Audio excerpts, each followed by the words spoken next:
तुम्ही देखील या कार्यक्रमातून काढता पाय घेतला, का तुम्ही असं केलं, काय तुमची नाराजगी आहे? आपण पाहिलं असेल की गेले अनेक वर्ष कुणाच्याही मनामध्ये ही कल्पना नव्हती आणि ही ज्यावेळेला माझ्यासारख्या कार्यकर्त्यांनी ही कल्पना पुढे नेण्याचा प्रयत्न केला त्यावेळेला खासदार डॉक्टर अमोल कोल्हे साहेबांनी त्याला खूप मोठं सहकार्य केलं. आम्ही दोघांनीही पुढं पळवलं. 15 जून 2020ला वर्षा बंगल्यावर एक मीटिंग झाली. त्यावेळेचे मुख्यमंत्री आदरणीय उद्धवजी ठाकरे साहेब होते. त्या मीटिंगला अजितदादा होते आणि सुरुवातीला मी ज्यावेळेला ही फाईल पुढे नेली त्यावेळेला ती फाईल इतकीशी व्यवस्थित नव्हती. तर दादांचे PS गजानन पाटील म्हणले नाही आमदार साहेब तुम्ही फाईल दाखवाच दादांना. मी थोडंसं भीत दाखवली कारण दादाला सगळे चांगलं लागतं म्हणून, पण ती दाखवल्याच्यानंतर दादाला लगेच पटलं आणि दादांनी तिथंच यस केलं. त्याच्यानंतर अधिवेशनामध्येच त्याला निधी मंजूर केला गेला आणि स्वराज्य रक्षक छत्रपती संभाजी महाराजाच्या ह्या मोठ्या आंतरराष्ट्रीय दर्जाच्या कामाला सुरुवात झाली. पुण्याला मला आठवतंय की सर्किट हाऊसला एक मीटिंग झाली. त्यावेळेला जे आपल्याला आर्किटेक्ट निवडायचे होते तिथं स्पर्धा लावली. दादांनी जाहीर केले की जो आर्किटेक्ट 1 नंबरचं चांगलं काम करेल त्याला 5 लाखाचं बक्षीस, जो 2 नंबरला असेल ते 3 लाख आणि 3 नंबरवाल्याला 2 लाख. ह्या प्रक्रियेत कुठेही माजी खासदार कुठेही नव्हते, काही संबंध नाही, पण हे सगळं आम्ही करतोय आणि म्हणून श्रेय एवढ्या वर्षात त्यांनी वढूला किंवा तुळापूरला काय निधी दिला हे सांगावं. 15 वर्ष तुम्ही खासदार आहात, आम्ही तर किरकोळ आमदार, पण आमचा निधी तपासा आणि त्यांचा निधी तपासा, पण श्रेय घेण्याच्या वादावर नाही चाललंय. आज त्या बोर्डावरती माझं किंवा अमोल कोल्हे साहेबांचं नाव नाही आहे, पण त्याचंही आमच्या मनाला काही नाही. कारण अमोल कोल्हे साहेबांनी 157 गावामध्ये स्वराज्य रक्षक देशामध्ये स्वराज्य रक्षक छत्रपती संभाजी महाराजांचं नाव पोहोचवलंय. आज हृदयामध्ये ते नाव कोरलेलं आहे. त्यामुळं आमचं नाव त्या पाठीवर असलं काय नसलं काय आम्ही त्या नावासाठी अजिबात हापापलेलं नाही. शिवाजीराव पाटील खोटी माहिती देतात मुख्यमंत्र्यांना. 100% साहेब, आमची समोरासमोर बसून कधी चर्चा करायची तयारी आहे. कशासाठी तुम्ही सांगता? ज्यांनी केलं आम्ही अजितदादांचं का नाव घेतो, आम्ही घेतोय ना. आज ह्याची सुरुवात ज्यावेळेला आम्ही फाईल नेली अजितदादांनी ती ताबडतोब पुढं ढकलली, सुरुवात झाली आणि मग असं चुकीचं का करता? श्रेय घेण्याचा प्रयत्न करतात माझे खासदार फुकटचे श्रेय घेणं. आढळराव साहेब काय कशासाठी? आज तुम्हाला सांगतो, वढू कोरेगाव भीमा हा पहिला मेन रस्ता होता आणि तिथून पुढे तो करंदे चौफुल्यापर्यंत जाणार होता. या रस्त्यावर जवळजवळ आम्ही 40 कोटी रुपये टाकले. पूल नव्हता. पूल वडू टू वडू 20 कोटीचा पूल आज ऑगस्ट सप्टेंबरमध्ये पूर्ण होईल. आपटीवाले म्हणले की बापू तिकडं आम्हाला पूल पाहिजे, मग आपटी टू तुळापूर हा 40 कोटीचा पूल सुद्धा या स्कीम मध्ये धरलेला आहे, तो पण मंजूर झालेला आहे. व्यासपीठावर मग भाषण सुरू व्हायच्या आधी मुख्यमंत्र्यांचं काय काढता पाहिजे? आम्हाला ही भावना होती की ज्या डॉक्टर अमोल कोल्हे साहेब खासदारांनी स्वराज्य रक्षक छत्रपती संभाजी महाराज घराघरात पोहोचवले, त्यांना एक 5-7 मिनिटं तर तुम्ही बोलण्याची संधी द्यायला पाहिजे ना. ते काय राजकीय बोलले असते का? ते छत्रपती संभाजी महाराजांच्याबद्दलच माहिती सांगितली असती. तुळापूरचा वढूचा इतिहास जो माहिती नसेल अनेक लोकांना, तो लोकांना माहिती करून दिला असता. म्हणून आम्हाला वाटत होतं की अशा माणसाला तुम्ही बोलण्याची संधी द्यावी. धाकल्या धन्यांच्या स्मारकाचा उद्घाटन सोहळा होता. या सोहळ्याचं कार्यक्रमात सर्वत्र आपण होतात, मात्र सभेच्या ठिकाणाहून अजितदादांचं भाषण संपलं आणि फडणवीसांचं भाषण सुरू होताच तुम्ही निघाला. नाही, खरं तर या संपूर्ण सोहळ्याचं ज्या पद्धतीनं एक राजकीय इव्हेंट असल्याप्रमाणे जो एक प्रकार समोर आला तो खरंच दुर्दैवी होता. शंभू भक्तांच्या भावनांचा खरं तर हा अवमान आहे. कारण तुम्ही मला आधी प्रश्न विचारलात की त्या ठिकाणी असलेल्या फ्लेक्सवर कुठेही छत्रपती संभाजी महाराजांचा फोटो नव्हता. बाहेर जर बघितलं तर संपूर्णपणे राजकीय पक्षांचेच 2 राजकीय पक्षांचे झेंडे लागले होते. आतमध्ये गेल्यानंतर जे मोजके कार्यकर्ते होते, या मोजक्या कार्यकर्त्यांच्या घोषणासुद्धा या ठराविकच होत्या. आणि अशा पद्धतीनं मी असेन, आदरणीय आमदार अशोकबापू पवार असतील, आम्ही सातत्यानं या विकास आराखड्याचा पाठपुरावा केला होता आणि तब्बल 157 देशांमध्ये छत्रपती संभाजी महाराजांचा जो खरा इतिहास आहे हा पोहोचवण्याचा प्रयत्न केल्यानंतर स्टेजवरील माननीय व्यक्तींचं कदाचित हे छत्रपती संभाजी महाराजांचा इतिहास पोहोचवण्यामध्ये फार जास्त योगदान असेल त्याची मला कल्पना नव्हती. परंतु ते जेव्हा तोच इतिहास पुन्हा सांगत होते, तो इतिहास सांगत असताना मला वाटतं की नगरमध्ये तब्बल 1 लाख लोक हे आज छत्रपती संभाजी महाराजांचा इतिहास अनुभवण्यासाठी प्रतीक्षेत आहेत. त्यामुळे याची देही याची डोळा त्यांना हा इतिहास जागवणं, त्यांच्यापर्यंत पोहोचवणं हे मला जास्त प्राधान्याचं वाटलं. आणि रामदास फुटाणेंची एक वात्रटिक आहे, पुतळे उभारून खरंच स्फूर्ती मिळते का, ते सरावाची झाल्यावर त्याकडे नजर तरी वळते का, आणि त्या पद्धतीनं निधी आला तर इमारत बनू शकते, पण स्मारकासाठी एक जिवंत चेतना लागते. आणि आजचा हा सोहळा पाहून खरं तर ज्या मातीनं, ज्या भूमीनं महाराष्ट्र दिल्लीच्या तख्तासमोर झुकणार नाही ही प्रेरणा दिली, ज्या बलिदानानं ही प्रेरणा दिली, इथला म्हणजे गवताला भाले फुटले, प्रत्येक झोपडी किल्ला झाला, ही प्रेरणा ज्या मातीतून मिळाली, त्या मातीमधून जे स्मारक उभं राहते, या स्मारकातून सर्वसामान्य तरुणाला, प्रत्येक मराठी माणसाला ही प्रेरणा मिळेल अशी अजूनही मला अपेक्षा आहे. कोण शिलेवरती सुद्धा तुमचं नाव काढलेलं, कोण शिलेवरती सुद्धा तुमचं नाव. तुम्ही जाताना एक नाराजीचा सूर दिसला होता, काय नाराजी आहे? नाही, नाराजीचा काही विषयच नाही. कसं आहे की यामध्ये जर अनेकांची ही अपेक्षा होती की हा जो सोहळा आहे, हा सोहळा होत असताना एक फार महत्त्वाचं कारण आहे की इतकी वर्ष समाधी इथे आहे.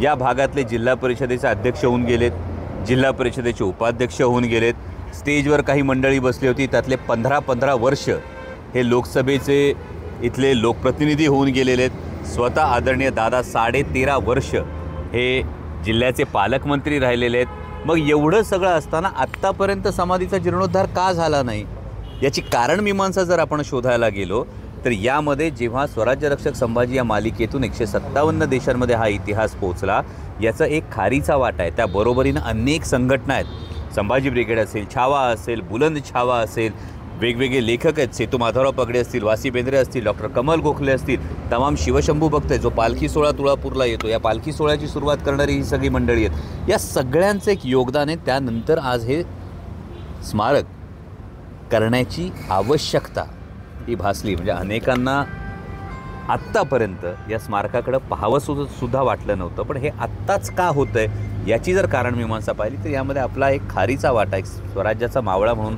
एक खारीचा वाटा उचलता येऊ आला, याविषयी खरोखर यासाठी समाधान आहे. आणि दुसरी फार महत्त्वाची गोष्ट आहे की मग हे सगळे लोक असताना ही मागणी यापूर्वी झालेली नव्हती.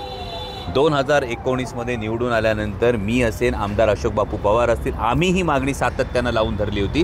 आणि महाविकास आघाडी सरकारच्या काळामध्ये माननीय अजितदादा पवार यांनी याला आराखड्याला संमती दिली होती, मंजुरी दिली होती, आणि त्यानंतर आताच्या काळात हा होतोय. आता मुख्यमंत्री बोलताना स्पष्टपणे म्हटले की हा विकास आराखडा मंजूर करण्यासाठी अजित पवार आमच्या बरोबर आले. मागल्या सरकारमध्ये बऱ्यापैकी हा विकास आराखडा मंजूर झाला होता, मात्र तरीही श्रेय घेण्यावरून वाद होताना पाहायला मिळतो. मला असं वाटतं या श्रेय घेण्याच्या वादाचा विषय नाही, नेमका विकास आराखडा कशासाठी आहे? स्मारकासाठी. स्मारक कोणाचं आहे?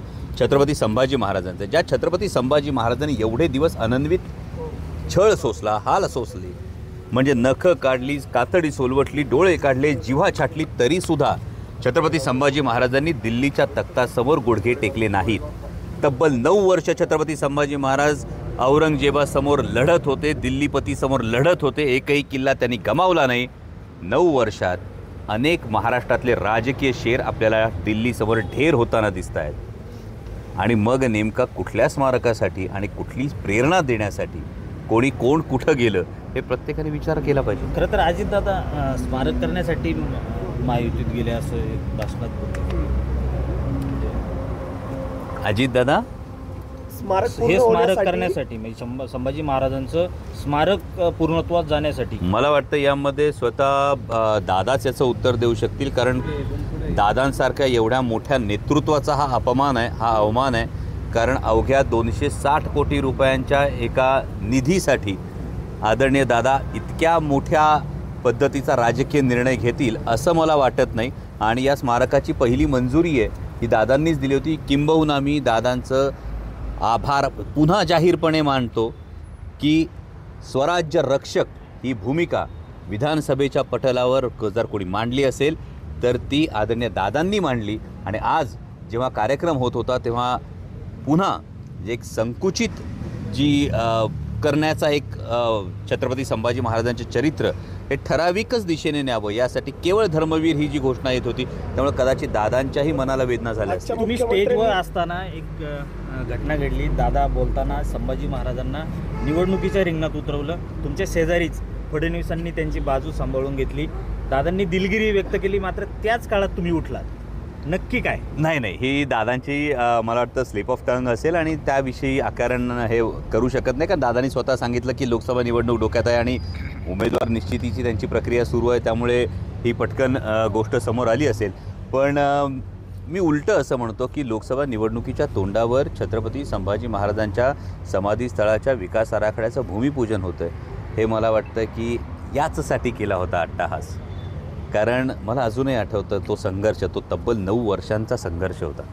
आणि या 9 वर्षांच्या संघर्षामध्ये कोणी उभगसुद्धा करत नव्हतं, कारण तोपर्यंत प्रत्येकाने आम्ही इतिहासच जो बघितला होता ना, तो मोहित्यांची मंजुळा, थोरातांची कमळा, छत्रपती संभाजी महाराज म्हणजे रंगेल, बदफैली, हेच सगळं बघितलं होतं. बोरू बहादूरांनी एवढंच लिहून ठेवलं होतं की छत्रपती संभाजी महाराज हे वाईट होते, पण त्यांनी धर्मासाठी बलिदान दिलं.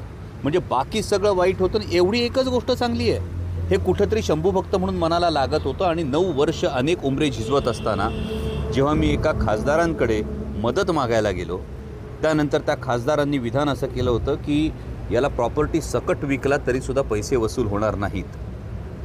आज ते सन्माननीय माजी खासदार आहेत.